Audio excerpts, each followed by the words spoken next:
This is episode 3 of Thicker Than Blood History, and our subject today is like no other. In the immortal words of actor Sam Elliott, sometimes there's a man. And late in the 1930s, there was a man, a 50-year-old man who, like so many others, walked the streets of New York City on various errands of business. But this man in particular stood out for a few notable reasons. For starters, he was about 7 feet tall and weighed somewhere around 300 pounds.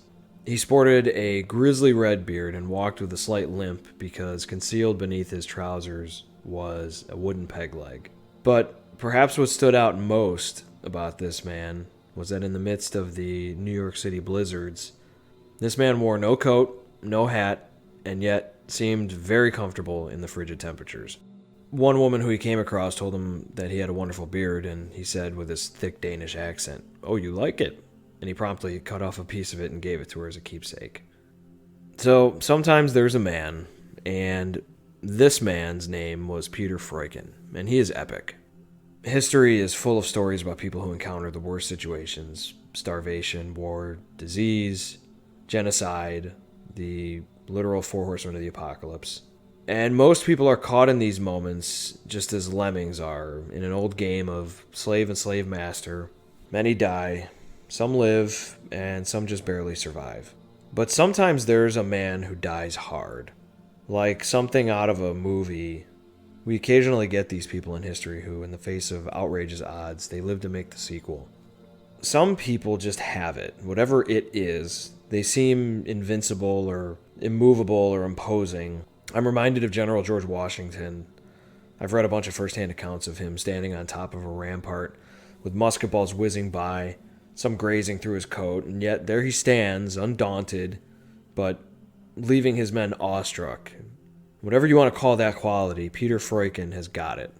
He's something of a cross between Indiana Jones and Yukon Cornelius, and like a true Hollywood-esque hero, his countless near-death experiences will keep you, they kept me on the edge of my seat, but deep down, again, like a Hollywood hero, we all know that he's going to survive. We all know that he's going to escape.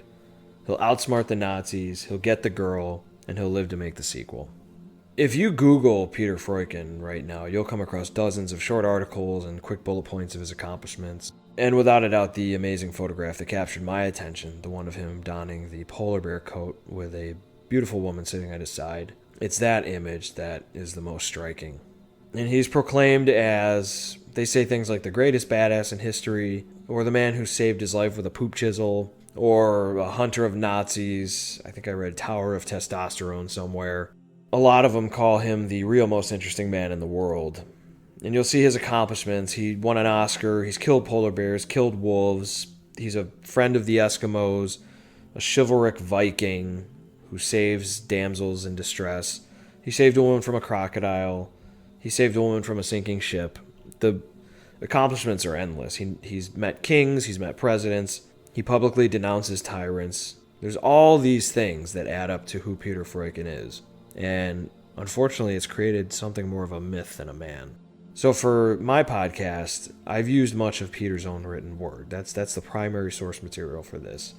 So the next hour or so is heavily reliant on his own quotes and the things that he's actually written. And with his own words, I think you'll find a most profound human being beneath the cheap layers of internet fame. And hopefully you'll learn the true story of the self-proclaimed Vagrant Viking.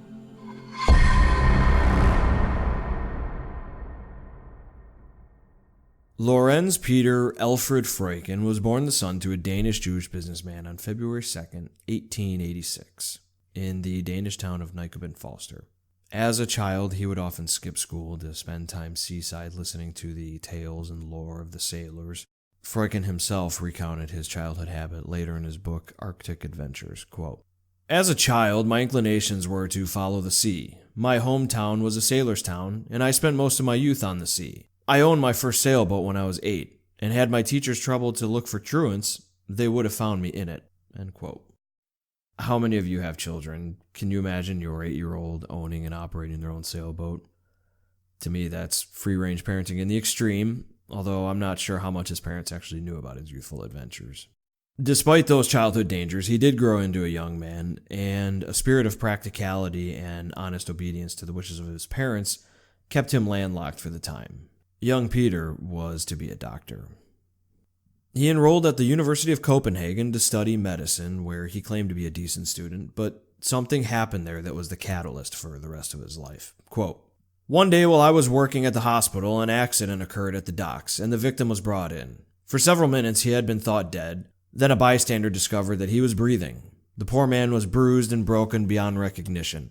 His skull fractured, his ribs crushed, and his ligaments ripped loose from their moorings. But undeniably, his heart was beating feebly.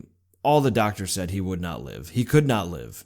They said it then, and they continued to say it for months while he doggedly refused to fulfill their prophecies. 6 months later, his recovery was pronounced complete. It was, everyone said, a miracle of modern medicine and surgery. A human being had been wrought from 3 buckets of blood and flesh and bone. Surgeons flocked to Copenhagen from all over the continent to look at him. He was discussed, examined, and photographed and prodded. Finally, the doctors reluctantly turned him out to the world again. We all watched him go, we all watched him stop at the corner, and then start hesitantly across the street, and we all watched him, as an automobile, one of the first in Copenhagen, ran him down and killed him. That made me burn with an impotent fury. I decided I was not cut out to be a doctor, and I left school immediately." End quote. And so, on June 24th, 1906, at the age of 20, Peter Freuchen, the medical student dropout, joined an expedition to the uncharted Arctic lands of North Greenland. After about a year and a half of exploring, the group built an observation cabin as close to the ice cap as you could possibly get. And the ice cap it's actually just a giant glacier that covers, I think I read, 80% of Greenland, of the island of Greenland. And if you Google Earth it, the ice cap is the giant white mass that's ringed with just a little bit of green around the edges, so it's massive. Anyway, they built a cabin that was necessarily small due to the lack of building material. It measured only 9 by 15 feet. The original idea was for 2 men to stay for a year and make observations of the glacier and continue mapping the area, which is amusing to me because I wonder how much observation a glacier actually needs.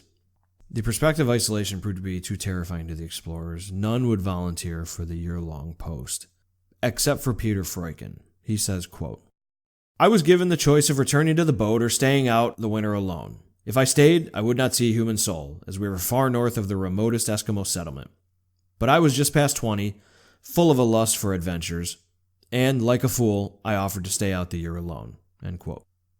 Peter took up his post at the beginning of winter in the Arctic, which means that the sun stays below the horizon for about 6 months. And for 3 of those 6 months, it's total darkness, the rest being sort of a prolonged twilight. When the sun disappeared, the Arctic predators, the wolves of the north, ravenous and starving, they went on the prowl for anything they could eat. And once they discovered there was warm meat inside this tiny little cabin, their stalk began. One by one, they killed all of Freuchen's dogs. He started with 7, and now they were after him. When Peter walked outside in the pitch black, he could hear the snow crunching beneath the footpads of the animals from every direction, but he couldn't see them. There they stalked in the darkness, waiting for any signs of weakness from him. When he was inside the safety of his cabin, he could hear them scampering on the rooftops. The supply sleds that were supposed to come through were mercilessly attacked by the animals, and attacked in pitch black. It sounds horrifying. It reminds me of like being trapped at the bottom of the ocean.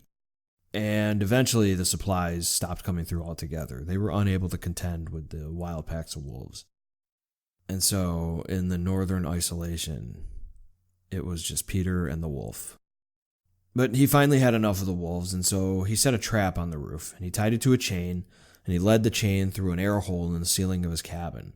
And when a wolf prowled above and got caught in the trap, he secured the chain inside the cabin, crawled outside, and shot them. "The plan worked beautifully," he said, "and I killed him, but this was hardly sufficient revenge for my dead dogs." End quote. But this clever trap wasn't the only weapon Peter had against the canine menace. Quote, "One day while I was on the mountainside, I approached a huge rock, which I always used for a landmark. As I was about to pass it, a wolf that had evidently been asleep behind it jumped to his feet and yawned. I was in such terror that I leapt off the trail and dropped backwards over the cliff. Fortunately for me, I landed in a snowdrift, but it was a miracle that I did not kill myself, or, at best, break a leg and be left to the questionable mercy of the wolves. But I have a God-given gift which I had never appreciated before, and no one else has appreciated since. I love to sing, and my voice is so terrible that no living thing, not even a wolf, can endure it. From the day I made my discovery, I never stepped out the door unless I was singing at the top of my lungs. I went up and down the mountainside, shouting out my joy in life over the snow in the Arctic night. The wolves were defeated. They tried hard enough, but they were just no match for me. In fact, I can truthfully say that I made a living with my voice, a statement which nobody who knows me would ever believe." End quote. He'd found the wolves' weakness, but now his greatest threat in his solitude was his solitude. And the walls were quite literally closing in on him. Freuchen writes that the condensation from his breath began to accumulate as ice sheets over the walls and the ceiling, slowly entombing him and adding to his mental deterioration. Quote, "Finally, just before the Arctic dawn, the ice became so thick inside my cabin that I could no longer stretch out on the ledge which I used for a bed. With no fuel left, I was in a miserable shape, crawling up and down the mountain each day in what seemed to be more like a dream than reality. In my little hut, I gave names to the different utensils, and often found myself babbling to my tea kettle and to the pots and pans." End quote. Despite his temporary insanity, Peter Freuchen survived his year-long hermitage and the extreme isolation and predation. But some of his companions on other missions were less fortunate. Many of them died. One man, starving and near death, dragged himself to a food cache, but was so weak that he couldn't open the door and died within an arm's reach of sustenance. Reflecting on his first adventure, Peter says, quote, "For me, it had been an initiation into my future life, and it added to science more specimens and information of the Arctic than any other had secured. The price had been the lives of 3 of our comrades. We left our harbor after building a large cairn to the memory of Mylius Eriksson, Lieutenant Hagen, and Jorgen Brunlund, who had given their lives. Our reception at Copenhagen was heartwarming. We managed to arrive on a Sunday forenoon so that the crowd could get a good look at us. The king, the prime minister, and the heads of universities greeted us. And for days we were tendered lavish banquets and interviewed by the press. And yet, there soon came a day when we were no longer news to anybody, and we had to adjust ourselves to routine work again. We scattered all over the country, and I have not seen many of my companions since then." End quote. Attempting to rejoin civilization, Freuchen tried to return to his intellectual studies, but found them frivolous and boring. And so he found work in writing novels, and he got a job at a newspaper as a journalist. And he began touring Denmark, giving lectures about the frozen north. It was in this lecture circuit that he met a fellow Arctic explorer who would later become his best friend, a man named Knud Rasmussen. Knud was part Inuit, which is the proper term for Eskimos, and he was raised among the Inuit children. He lived for the snow and the cold and the ice and the dog sleds. He had a passion for every bit of it. And to illustrate the type of man that Knud was, Peter Freuchen recounts the following incident while the two were hunting narwhals on one of their many adventures. Quote, "When the whale dived, it pulled the line attached to the bladder around Knud's body, capsized the kayak, and hurled him into the water. He was an excellent swimmer, but the line was twisted about him, and he disappeared below the surface in the wake of the wounded narwhal. The rest of us sat in our kayaks, absolutely helpless. For once I knew what it meant to feel my blood run cold. After an interminable interval, Knud came up far away, gasping for help. We rowed frantically, but long before any of us reached the spot where he had appeared, he was down a second time. I was afraid he was done for this time. But a second later, he bobbed up again. This time he stayed up, and we hauled him out of the water.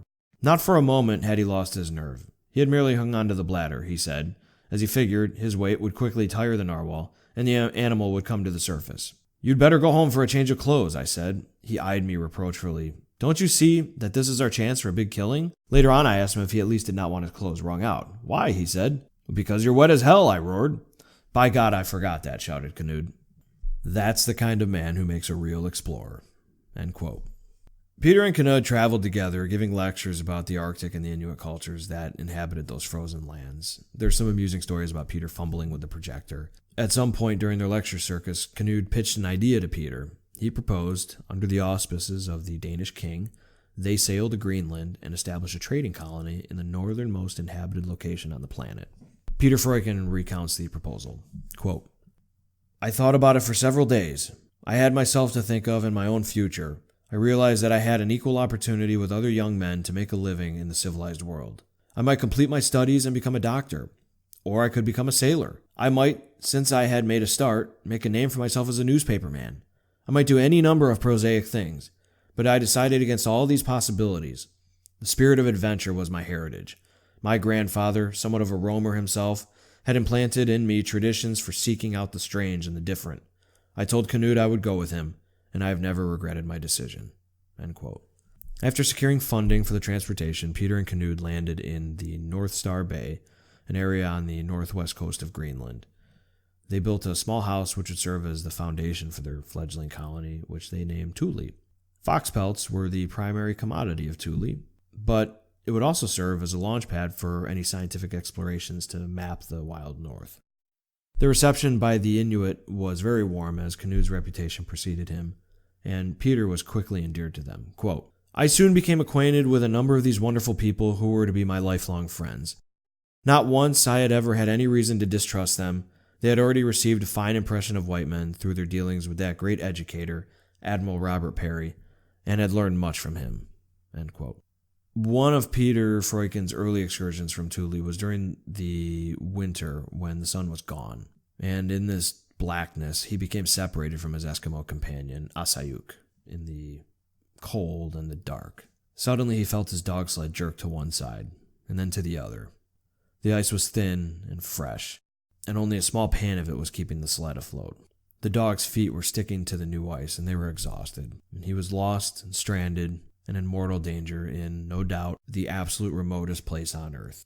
Peter describes the situation, quote, "I had no way of knowing how long I stayed there, but at last I could bear it no longer and decided upon a desperate plan, to cut the dogs loose so that they could save themselves, and then with my harpoon try to walk out on the thin ice. This would have been certain suicide, and I was saved from it by the long and despairing wail of a distant dog. I figured that the sound had come from one of the other teams. I answered by pulling in one of my dogs and beating him until he whined, and his teammates let out a ululation of sympathy which could be heard for miles in the calm night. Then I listened attentively.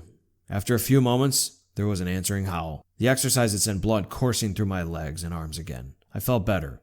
It was something to know that another human being was somewhere about, even if we could not come closer to each other. Again, I tried the ice with my harpoon, but it broke through. If the ice cannot support the weight of a harpoon, it is not ready for a man. After what seemed to be hours, I saw a tiny flare in the darkness, the light of a match, but I could not answer it.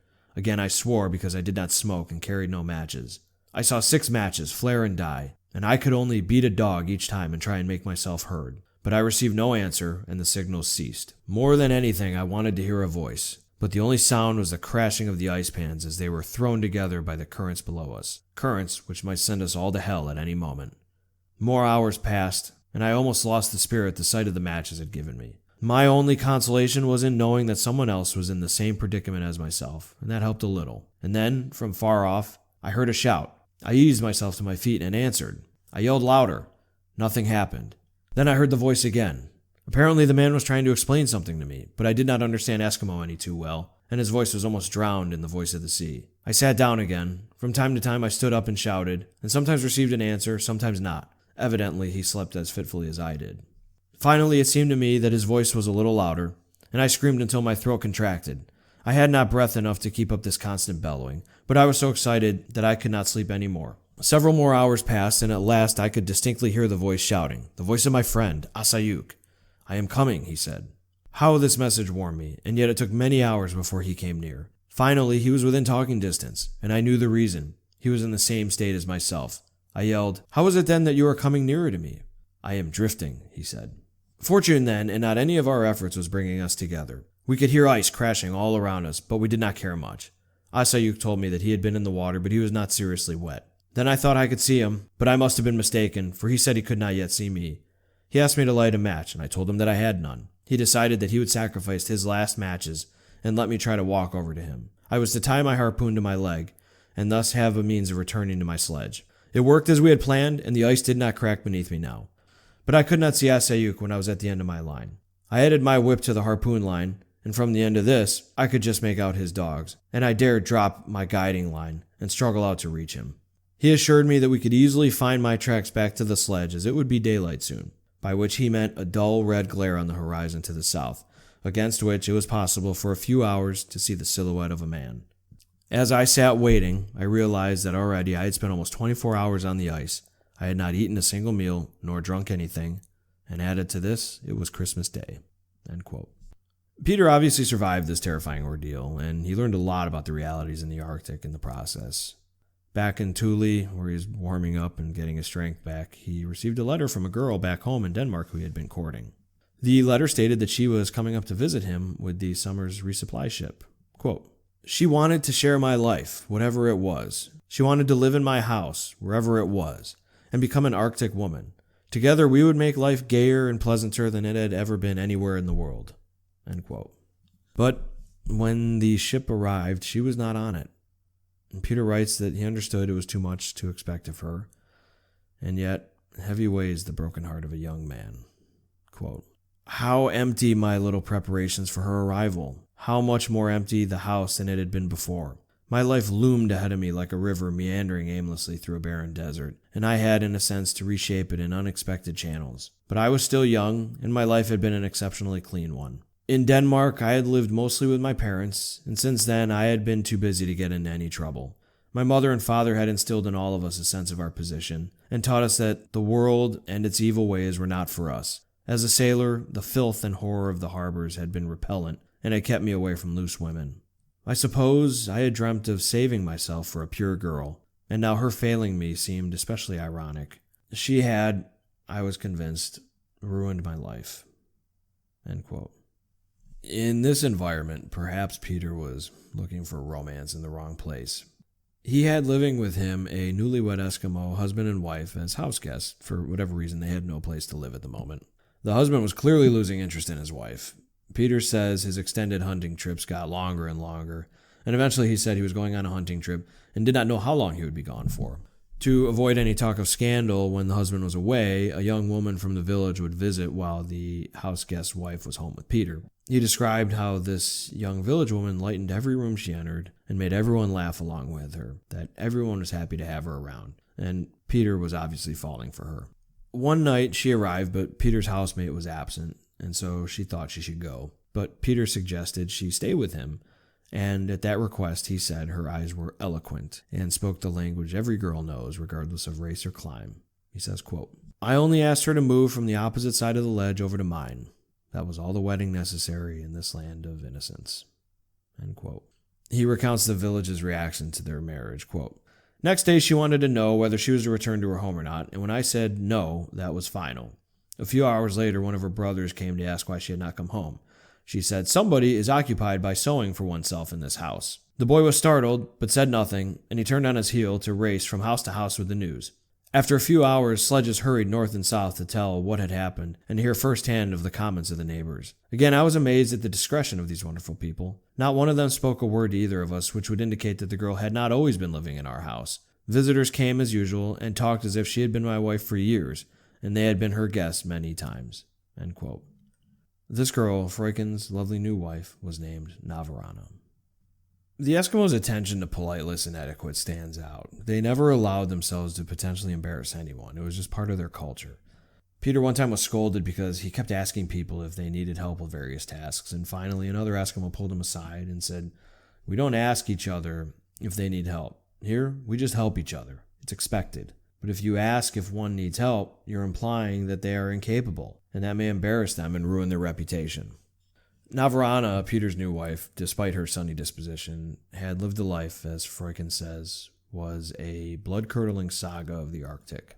When she was a child, her small island community was killed off by some unknown disease. Only her little brother, and her mother remained. When the food ran out, they ate the dogs, and when the dog meat ran out, they ate their shoes and sled traces. When her mother's milk ran out, her little brother bit off the mother's nipple in panic. Navarana's mother apparently could not endure her son's misery and starvation, and so she hanged him to end his suffering.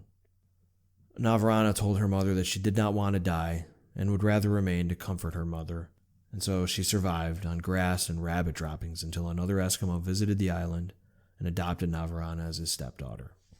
This contrast of Navarana's buoyant and sweet personality compared with the brutality of her childhood is, to me, a triumph of the human spirit. On one of their first excursions as husband and wife, they were driving their sled and came upon literal thin ice. Peter asked Navarana if she was afraid, to which she said, quote, "Is a woman afraid when she is driving with her husband? Doesn't she trust her worries to him?" End quote. Peter wouldn't admit it to her, but he was quite afraid himself, and he was having trouble getting the dogs to muster the energy to continue, and I'll let him recount what happens next. Quote, "We should have been down on the other side long since, so I said, 'Let's go back. These dogs can't take the load across.' "You don't want to turn back," exclaimed Navarana, "and admit to the people that we could not cross and listen to their laughter. The women will make fun of me for not getting where we wanted to go. I do not like to hear that." "To hell with the women's kidding," I shouted. "You can see for yourself that the dogs can't drag the sledge along." She looked up at me shyly, as if afraid to say what she knew she must. "It is not possible that maybe something could be done to make them try it," she said. "What would that be? Show me what you suggest." She mumbled something and asked me not to think badly of her. Then she took my whip and started for the dogs. They perked up at this new voice of authority, and instantly Navarana had them to their feet.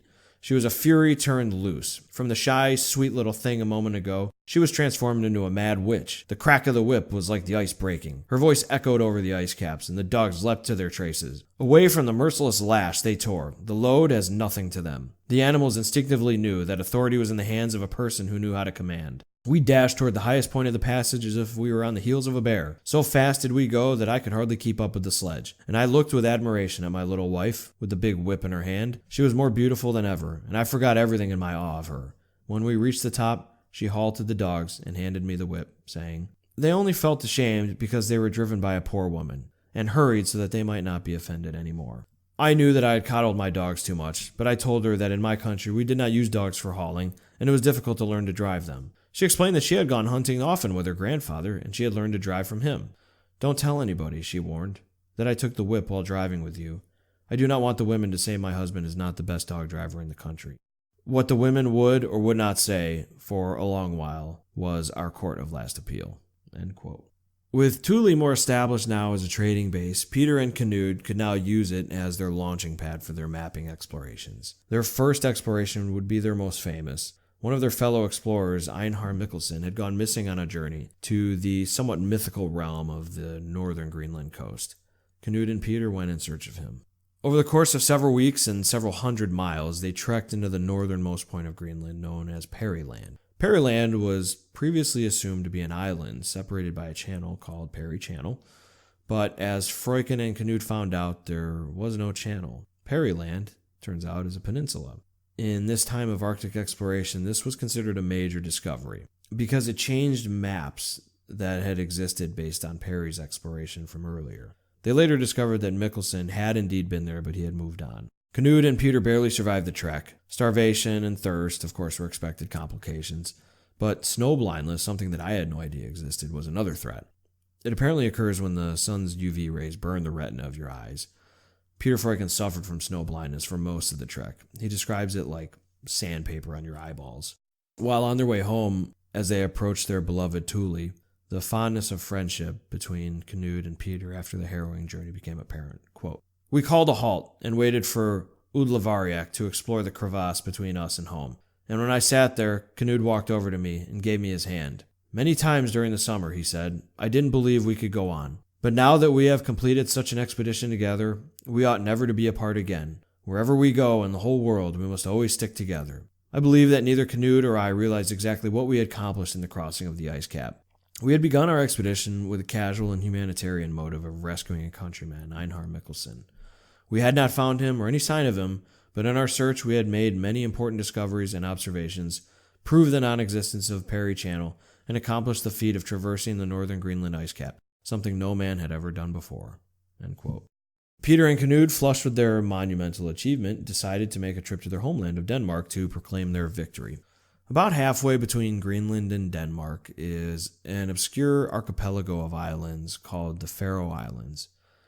These Nordic Gaelic people, so far removed from mainland Europe, preserved a way of life that makes visitors feel like they've traveled through time. Peter recounts his experience in profound poeticism. Quote, "Faroe is the one place in the world where the tradition of the old Vikings still lives. The ancient dances, as executed by knights and their ladies, have come down through the centuries unchanged. The old songs, the endless ballads are still sung as accompaniment to the dances. The same verses are chanted over and over. The same long rows weave in and out of the complicated figures. They are fascinating to watch for a while. The lovely girls, with their long yellow tresses, their fresh complexions, and beautiful open smiles are incomparable. Life is dangerous on the sea, and in the mountains where they must go for birds and eggs. Only a strong, virile people will be able to endure the climate, let alone wrest a living from the scant resources of the island, half-hidden dots on the surface of the sea. Yet, the girls who toil endlessly in the daytime at grueling physical labor are utterly feminine in the evenings, sweet and guileless, devoted to their traditional songs and dances,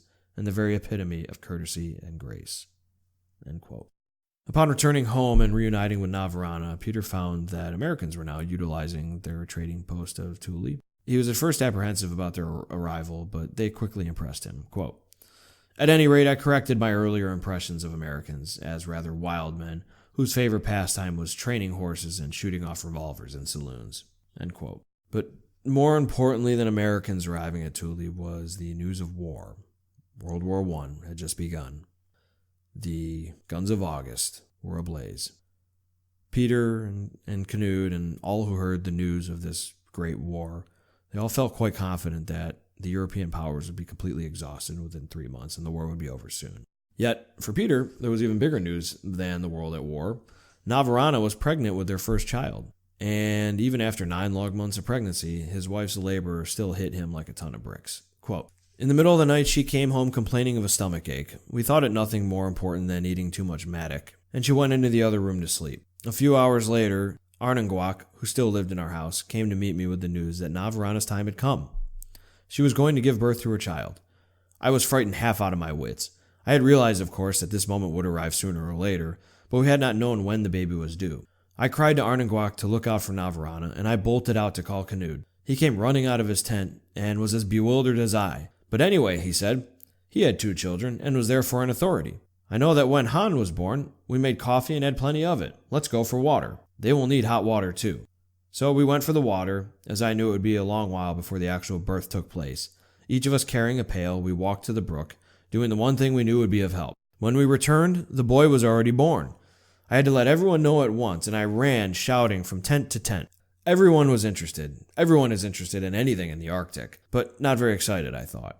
So I ran to the house where Dr. Hovey and the other white men slept. They made it plain that this news could well have waited until the morning. Captain Comer alone got up and dressed and sat over coffee with Canute and me. Navarana was sleepy, she said, after having drunk a cup of coffee too, and there was nothing more for us to do. As a matter of fact, a father at the delivery of his son is not the most necessary person in the world. It is true that he does not suffer much physically, but his pride and his importance is dealt a severe blow. And so, after a while, we went to sleep again. The boy had been born at 3 a.m., June 16th, 1916. End quote. And they named him Mekosak, after his great-grandfather.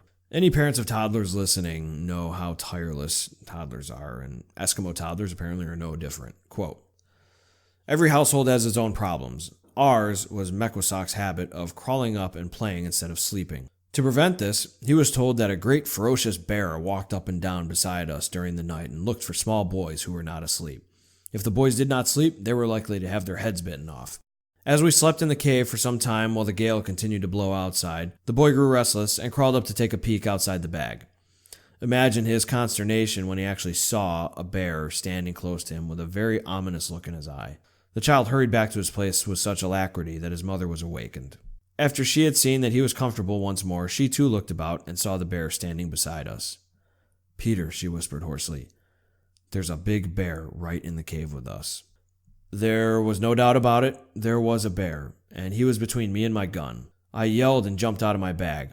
Now, a naked man is not much of a fighter in a temperature of 40 below, so I grabbed my pants from underneath the sleeping bag and stepped into them while I rose to my feet. In my nervousness, I put both feet into one leg.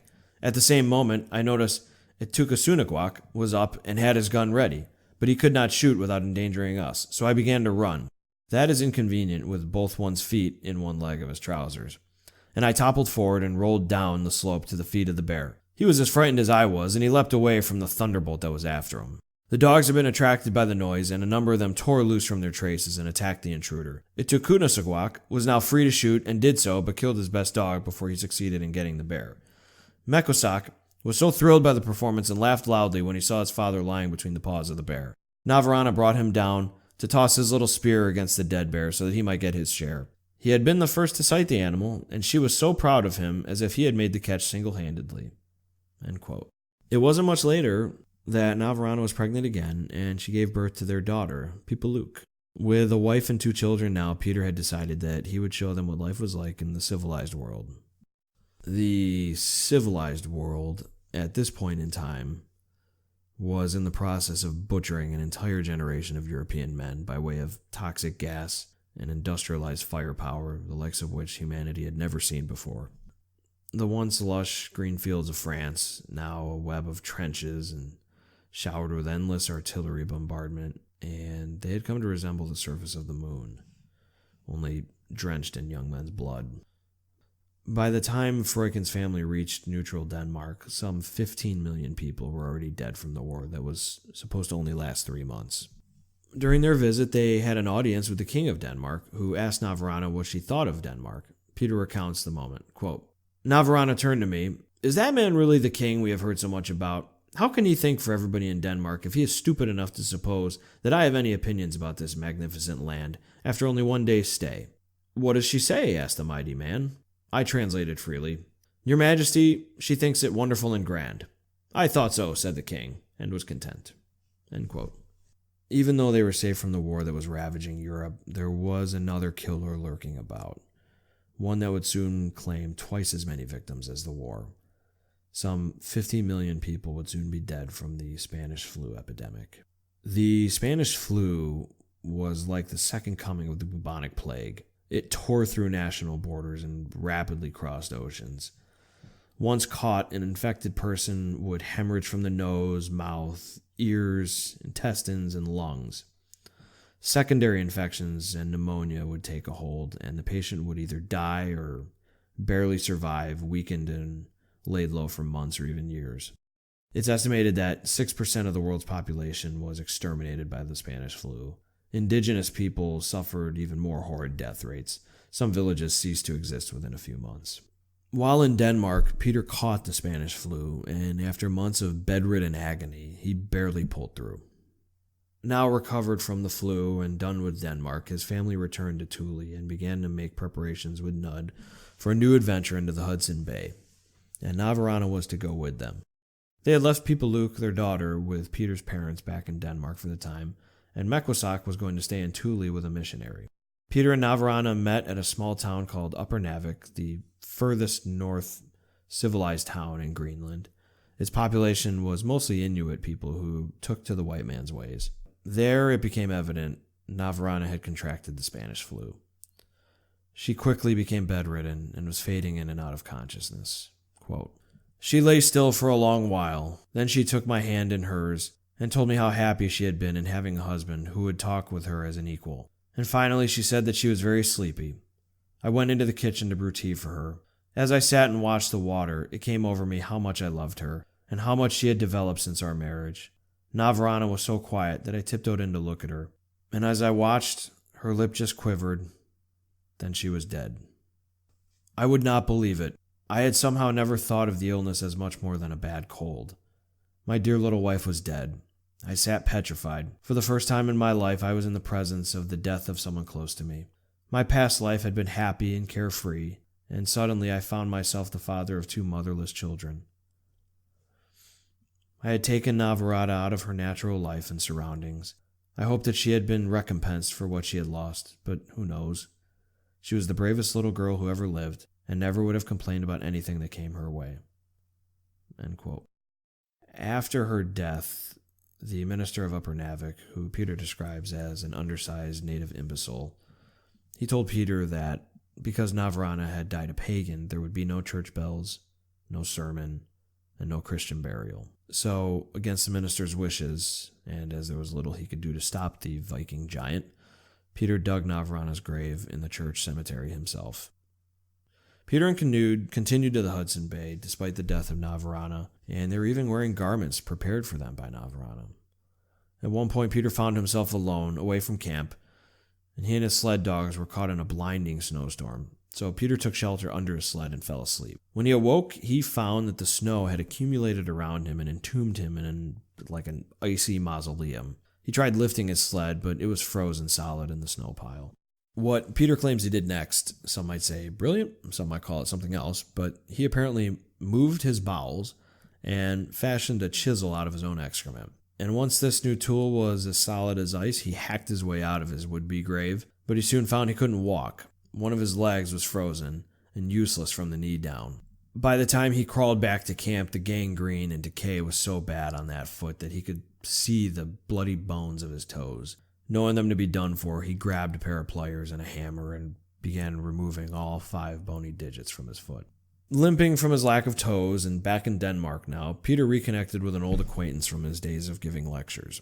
Her name was Magdalene Vang Lauritsen, and she was an heiress to the largest margarine business in the country of Denmark. Her father was also the director of Denmark's National Bank. In 1924, they were married and settled down in Copenhagen. So back again in the civilized world, Peter needed employment. And since he had newspaper experience, he found a job as a reporter for a left-wing political journal called Politiken. He was also given the position of editor-in-chief for his wife's family's magazine, though they were more interested in his name more than his talents, which infuriated Freuchen. To make matters worse, he was finding that he and Magdalene were vastly different people with different ideas of success in marriage. And just as Peter was sinking into a feeling of dissatisfaction with life in Copenhagen, it became clear that his left leg needed to be amputated. Peter was so sick of the close quarters of the city and prying neighbors, and he was appalled that his wife slept until noon and needed to take Italian vacations to recover from the exhaustion of doing nothing all day. And now the loss of his leg all but guaranteed there would be no more precious Arctic adventures. Quote, "The operation left me terribly depressed. I felt as if my life was over. My spiritual pain was far worse than my physical suffering before the amputation. All the sympathy I got did not make matters any better. Telegrams and letters from all over the country arrived every day. The king sent flowers, cabinet ministers called on me, and people even had kind words to say about my former life in Greenland, probably in the belief that I was through once and for all." End quote. Just as the doctors were starting to seriously worry about Freuchen's depression, he found purpose in the presence of other amputees. Quote, "One day my doctor invited me to spend the morning in his office and observe his patients. I saw a procession of armless people pass through the room, all with various complaints. The last was an old fanner who had lost his left arm. 'How are you doing?' the doctor asked. 'Splendidly,' the man answered. 'Why shouldn't I?' 'Well, the loss of an arm must be a handicap in your work.' 'Why? There is nothing keeping me from my work. My right arm is as good as ever.' 'But you can manage as well as before?' asked the doctor.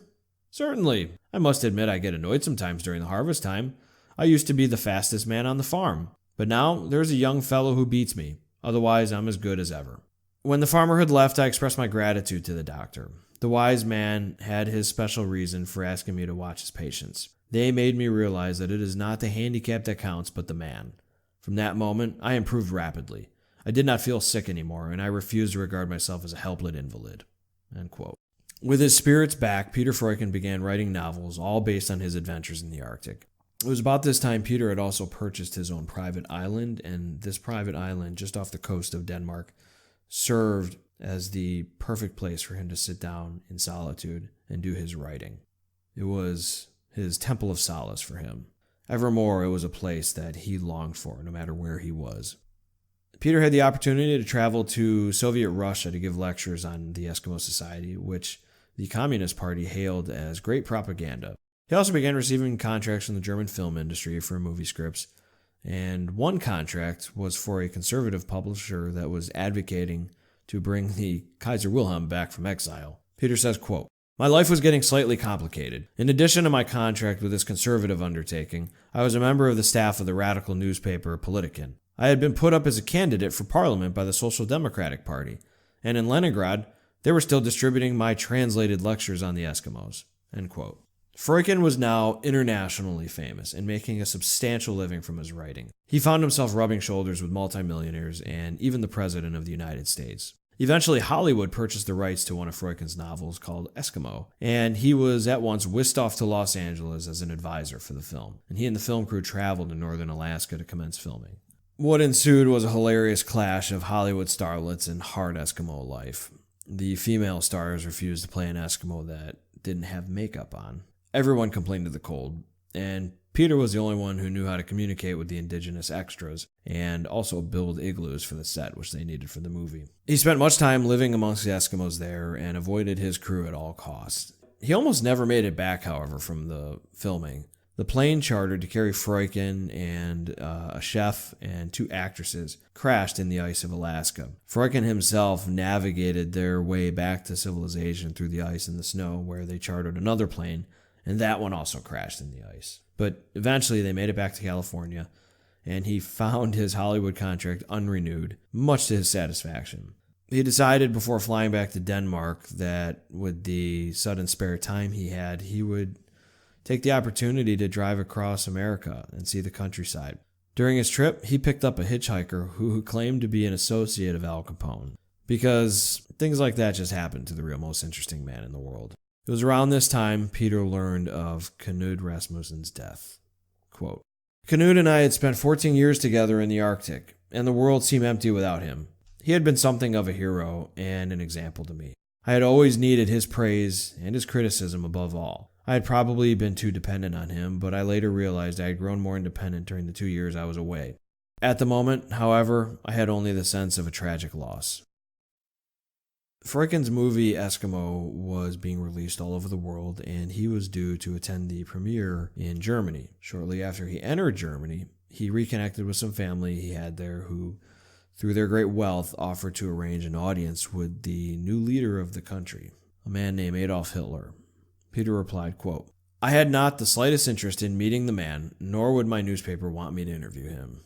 End quote. His stay in Germany was a short one, as Nazi uniforms were everywhere in 1934, and Peter couldn't bear the sight of them. After Germany, he made a brief trip to South America and had many small adventures, almost getting arrested for possessing shrunken heads and sharing a cab with someone who was later found murdered. In the red light district, he bought a poor prostitute dinner and paid her fee but refused her services. In another incident, in pure Freuchen fashion, he leapt into crocodile-infested waters to rescue a woman who had the unfortunate luck of jumping and landing on top of one of the giant reptiles. Peg leg and all, he saved her life. Passing through Germany yet again on his way back home from the southern hemisphere, Peter became aware of the Jewish exiles leaving the country, and without any permission from his own government, he began to take in those who were forced out by the rising Nazi party, allowing them temporary residence on his private island. Quote, These people were not always easy to handle once they were safely settled at Einho. They disagreed about everything except their common hatred of Hitler and the Nazis. We had some Trotskyists and some Stalinists acting like cats and dogs. We had one syndicalist and one pacifist. There was one girl who belonged to the oldest profession, and the daughter of a German millionaire. This last specimen was particularly tough on me. She wanted me to marry her. Once the Nazis were done for, her father would pay me 1,000,000 marks if I would do what she asked, and she would pay Magda whatever she wanted for the sacrifice. If she were legally given my name, she could get a passport and go to the United States and start divorce proceedings. As soon as her divorce was final, I could remarry Magda. The proposal seemed quite natural to her. She could not understand why I did not grab at this chance to become a millionaire. End quote. As time went on, Freuchen began publicly condemning Germany over rumors of concentration camps. And with him being such a prominent Danish citizen, he was chosen to be part of a group that would be allowed access to Germany to see with their own eyes that such camps did not exist. The group, however, was quickly thrown out of Germany when Freuchen refused to sign a paper recanting his prior criticisms of Hitler. Next, his book tours took him again to Soviet Russia, where he was an official guest of the government. There, he was presented with the opportunity to join an excursion to Siberia aboard a ship called the Molotov. And along the way, he was met with the peculiar idiosyncrasies of the Soviet people at the time, such as conversations going silent as soon as any complaints about the state rose up. His luggage was confiscated from time to time, never to be returned. His acquaintances mysteriously disappeared without a trace. There were outlandish claims of Soviet ingenuity, such as the subway system being invented by Stalin's own mind, and that no other country in the world had subways. Freuchen's own interpreter, after enjoying a bottle of vodka, admitted that he was placed as a spy and had been reporting all his movements and actions back to Moscow. But the spy said not to worry, as all the reports were positive. On multiple occasions, Peter was threatened with arrest for asking too many questions and successfully arrested for spending too much time in a bookstore. All this with repeated assurances from his various acquaintances in Russia that nobody goes missing in Russia because they have the best police in the world, and nobody steals in Russia because there's no capitalist among them. But of all the offenses against the proud Viking's dignity, none match the offenses caused by the infestation of bedbugs throughout the whole nation. He says from Moscow to Siberia drove him crazy for the whole trip. In Siberia, their ship the Molotov attempted to ferry a couple of lumber barges out of the icy waters. The rescue was a complete disaster, and most of the people on the barges died as they crashed into the ice and began to sink. Ladders and ropes were dropped for the barge crews to climb aboard the Molotov. The last person left on the sinking barge was a woman too scared to reach for the ladder. Peter Freuchen, embodying chivalry despite his peg leg, climbed down and tied her to a rope and allowed her to be lifted to safety. But he was now the last person aboard the sinking barge. They threw the rope to him once, and it missed. The second one, and it missed. And finally, the third time he caught the rope, tied himself up, and was saved. The Molotov continued its Arctic quest, but was in pitiful shape, and eventually it completely broke down just north of Japan. A Soviet tugboat had to be sent to the rescue, and when it arrived, it crashed right into the Molotov. And after much hardship at sea, Peter and his Soviet guide secured a train on the Trans-Siberian Railway back to Moscow. But even this was interrupted when the train crashed headlong into another train. Fortunately for Peter, he was in the fifth car and unhurt. So now aboard another train on their way back to Moscow, it was time for the Russian elections, and Freuchen's train stopped so that everyone could get out and vote. And naturally, in this election, 100% of the people happened to vote for Stalin. Men and women around him were weeping at the display of national solidarity. And shortly after the election results came back, Peter saw another train pass by, with car after car hauling loads of prisoners in the opposite direction to Siberia, their eyes glaring at him from behind the little slits. Those people were off to the gulags, off to their death, condemned by kangaroo courts to join the miserable millions, never to be heard from again. Freuchen, as an official guest of the government, barely made it out of the Soviet Union. During his excursions in Siberia, his passport had expired, and the one man who could have helped him renew it had been declared a Trotskyist and sent to die in the gulags. And after much struggle and great worry, he was eventually able to secure a new passport from the Danish government. In preparation to leave, he was shadowed by a Soviet interpreter who watched his every move, but Peter had already agreed to meet an English journalist who was unable to leave the country and wanted to get a letter out to his wife, who didn't know if the man was dead or alive. So Freuchen managed to lose his spy. He met the Englishman, and at great risk, he stuffed the man's note inside his hollow wooden leg and got it out of the country. He made it back to Copenhagen, quite happy never to be an official guest of Russia again, and even more happy to be free of bedbugs. So Peter was back at his beloved home, but the world was in the process of being turned upside down. Hitler had invaded Austria, and thus more and more refugees were coming ashore on Peter's small island. He never turned a single one away, and amidst the chaos of his refugee camp, he was still able to find solace there. Quote, "Every morning I got up at 4 o'clock and began my day by walking around my island, watching the seagulls come to life and seeing the darkness gradually dissolve. It was quite dark at that early hour in January, but I knew every tree and bush and stone. I went to the stables where the animals were beginning to stir. Every morning I wondered anew at the miracle of growth, of life stirring everywhere around me. When the men on the farm began their day, I had completed my survey of my domain. I breakfasted with them and gave them their instructions and settled down in my small house, the old smithy which had been turned into my workshop. This was the framework of my peaceful existence in those days, of calm before the storm, but I was always ready for the unexpected." End quote. That fall, Hitler invaded Poland, and the unrivaled slaughter of World War II commenced. 6 months later, Peter recounts what he saw from his island. Quote, "The last melancholy days of early spring were spent straightening out my affairs. One evening, April 8th, I went on my usual evening walk when I saw a startling sight. A fleet of ships, more than I had ever seen, were steaming north through the strait, freighters and warships, small and large. I was puzzled and concerned and forgot my own little worries.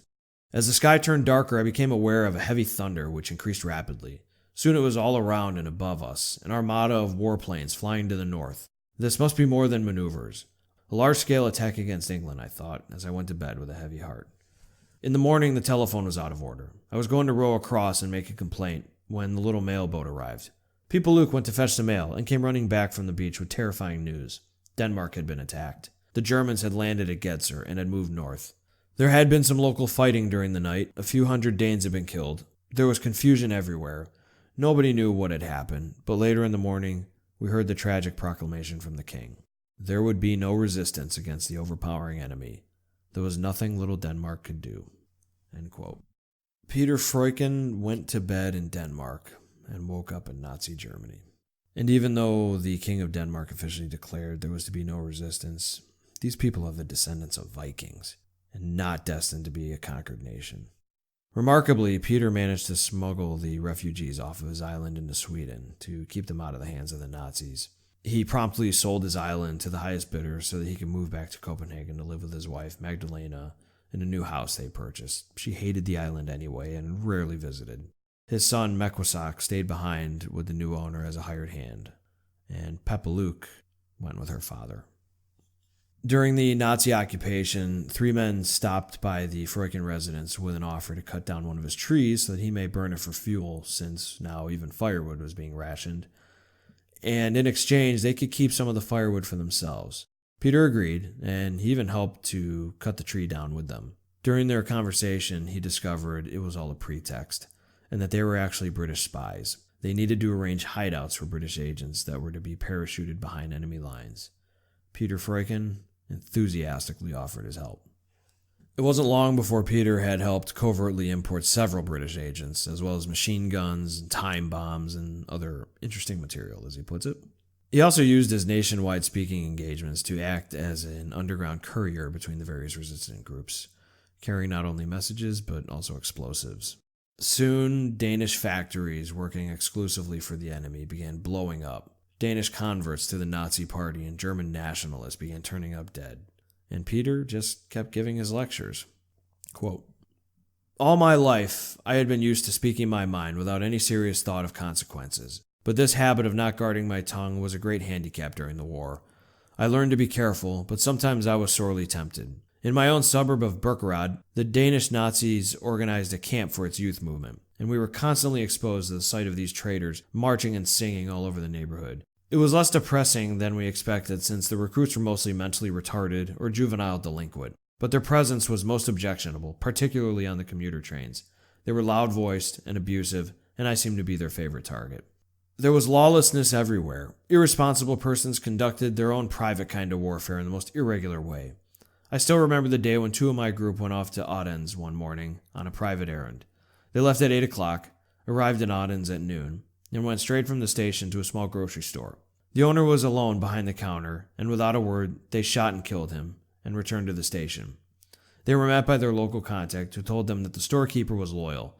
It was his son they were supposed to kill. All right, there's still time enough for a small matter of murder before they had to catch their train back home. They returned to the store, killed the son, and caught their train." End quote. For any Tolkien fans out there, this sounds eerily like the Scourging of the Shire. Peaceful little Denmark is overrun by an indomitable evil, and it all becomes more wretched as a consequence. Freuchen helped derail freight cars, and he added sugar to cement mixes, rendering it useless. All in all, he and his group remained a constant annoyance to the Nazi occupation. Some underground agents were double-crossed, however, and exposed, and shot on sight. Peter himself had a few near misses. Quote, "My lecture tours brought me into contact with a great variety of people, some of them decidedly unpleasant. Crossing on the ferry to Jutland one day, I ran into a man I used to know at the airport in Copenhagen in his pilot days. Now he was dressed in a German uniform and sat in the restaurant in the company of 2 German officers. He called out a greeting as I passed, but I pretended not to hear him. He ran out on the deck after me. 'So, you don't know me anymore, is that it?' he shouted. 'Am I not good enough for you?' 'No, you certainly are not,' I assured him. 'I'll make you change your mind,' he warned me. 'I shall see to it. You are already well known.' 'Yes, but fortunately not for the same reason that you are,' I retorted, and added a few words which made him rush back to his officer friends to have me arrested as a saboteur. I ran down to the car deck and tried to hide among the vehicles. They had not discovered me before we landed, so I explained my situation to one of the car owners. He took me in his car, let me lie on the floor, and covered me with a blanket. As we left the ferry, his wife and daughter sat in the back seat with their feet on my broad back, and nobody bothered us. The response was always the same whenever I asked for outside assistance." End quote. It must be a strange kind of anger to see your own countrymen, people you've known for years, turn against their own people. Once the Nazis began their long-expected roundup of the 9,000 Jews in Denmark, the underground miraculously managed to smuggle 7,000 of the 9 out of the country. But Peter's subversive activities eventually caught up with him. Quote, I was at home in Berkerad preparing to leave for Samso when my telephone rang early one morning, and a friend warned me that the Gestapo was on its way to arrest me. My telephone was still being tapped, and his message was picked up. Within a few minutes, the Gestapo arrested him. I thought at once of escape, but I saw through my windows that the house was guarded. I made sure I had no incriminating material in my desk and sat down to wait for the Gestapo. 2 officers arrived shortly, one of them a native of Schleswig who spoke Danish fluently. He told me I was under arrest and would be shot if I attempted to escape. End quote. Peter, now a prisoner, and his fellow prisoners, they entertained themselves by giving lectures about various areas of their expertise. Little did he know that his fellow brothers in the underground were already working on his release. They had arranged a false air raid siren that sent the Nazi brutes running for cover out of the prison. Moments later, dynamite blew a gaping hole into Freuchen's cell, and, peg leg and all, he escaped the grip of the Gestapo. Peter promptly went into hiding among the underground agents, and soon learned that his daughter, Pipaluk, was also soon to be arrested for her own illegal activities, a woman after her father's heart. Fortunately, the underground found her first and brought her to her father. But Peter was found again by the Germans and recaptured. Quote, "The following days were not those I want to remember. I was cross-examined for hours. I was beaten, and my artificial leg was taken away. The officers fired questions at me and slapped me constantly across my face with wet towels. They were enraged when they got nothing out of me, and the silliest trifles made them wild. I began pretending not to understand German. At first they believed me since they had not yet found out who I was. Once my identity was established, they screamed that I had lectured in German all over Das Vaterland and could speak the language all right. I replied that I had forgotten it and was rewarded with another beating. The Gestapo told me gleefully over and over that I could not possibly avoid execution for all my evil acts." End quote.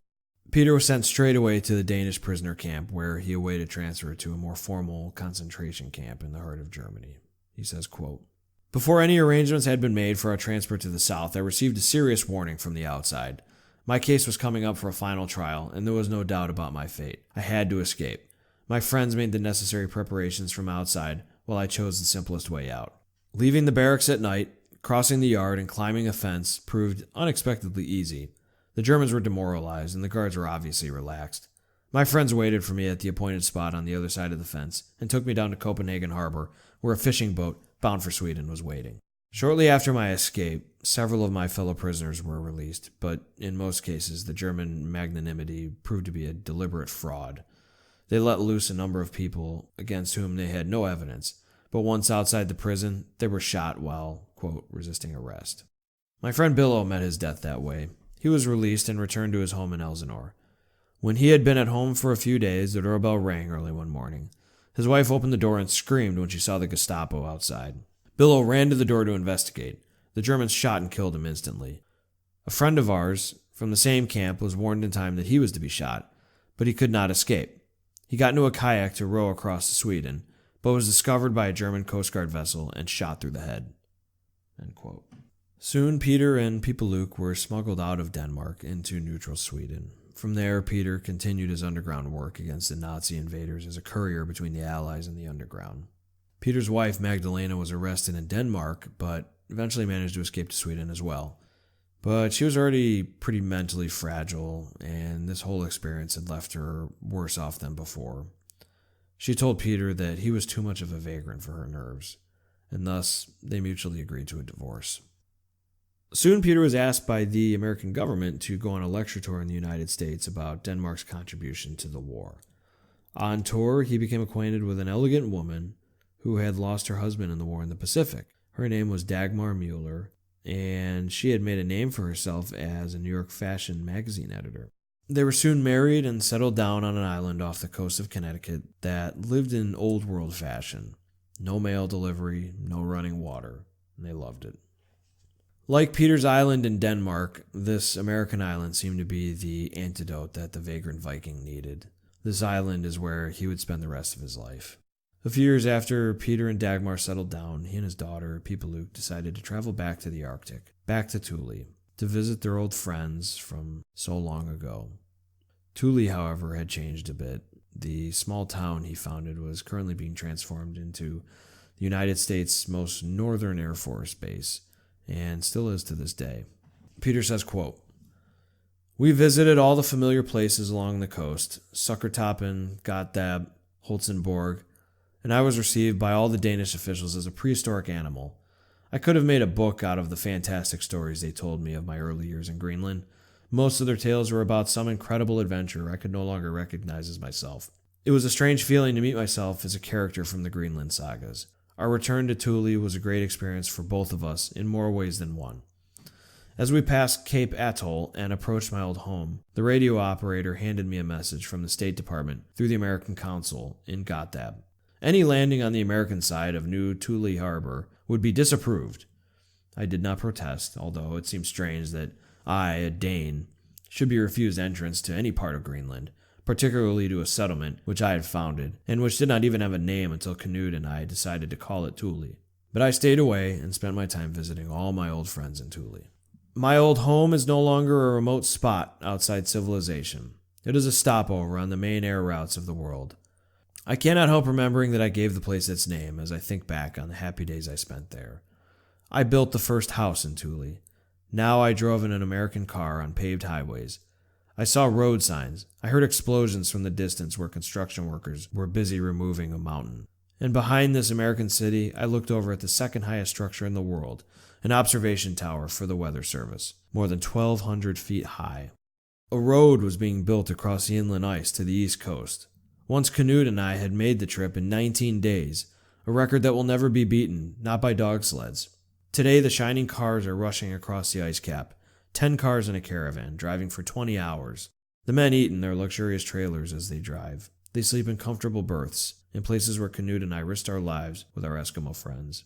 I thought of the poetry of progress, the splendor of men conquering a nature considered invincible. I thought of the men who died in Melville Bay, and I thought of the Black Mountain which was always there to guide us in the bay.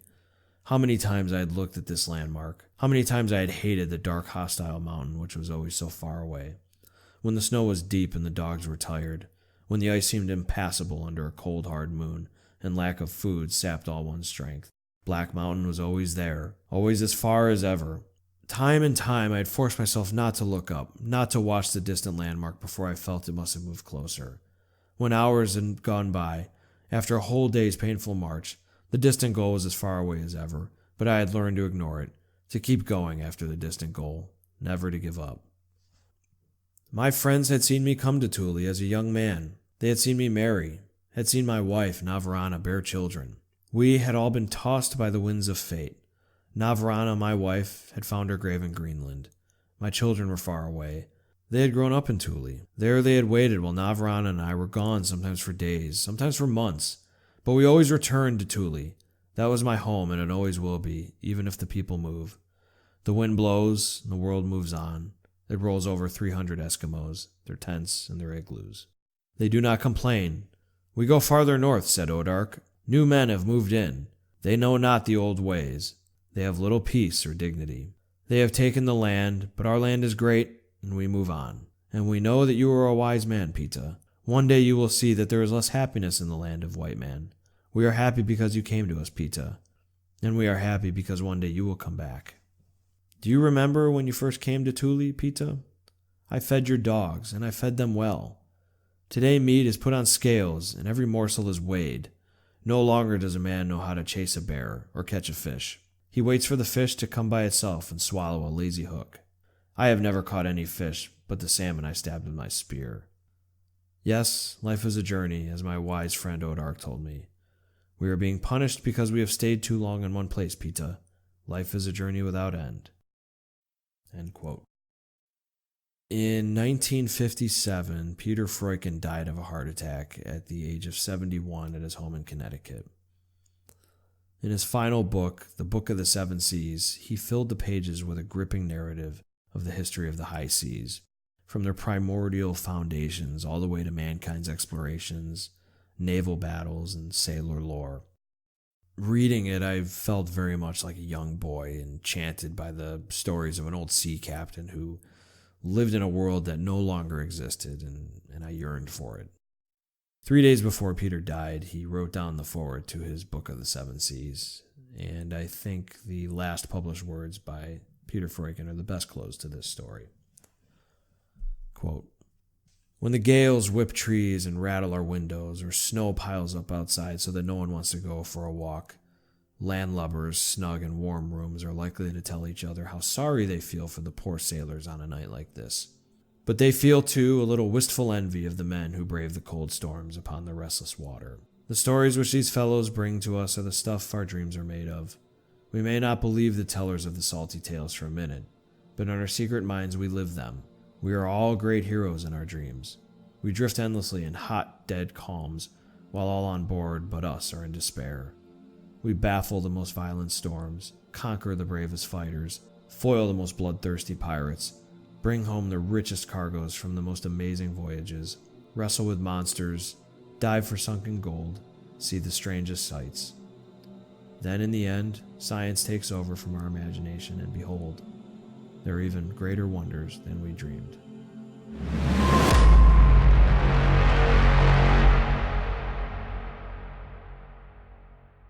Research for these podcasts is often its own reward, and for this one in particular, I was so profoundly affected by the research. I crammed 3 of Freuchen's books into about a month of reading, and they were so enrapturing that it was more of a desire than a task. I couldn't wait to get home from work and get my hands back on these books. The sheer wealth of information that was available between the 3 of them, he's got a lot more than 3. 3 is just what I read, but the sheer wealth made editing this episode a really painful task, because I really wanted to keep it down to about an hour. I think that's a really useful time frame, preferably less than an hour. But like I said, there was just so much information to draw from this guy that it was, and not only that, his writing is just so good. It's so emotional. And so pulling that all down into an hour was just really, really tough. And then he himself is just such a striking figure, even if you're not looking at the amazing photographs of him. But the juxtaposition of, the 7-foot-tall peg-leg polar bear killing Viking against this eloquent and emotional writing, I think it offers a picture of a man so unique that you can't help but be impressed by him. If you enjoyed the story and you're up for a few laughs, Peter Freuchen, this is something I left out of the podcast, but he was actually on the old game show, the $64,000 question, and he won it. The subject was the high seas, and he nailed every single question.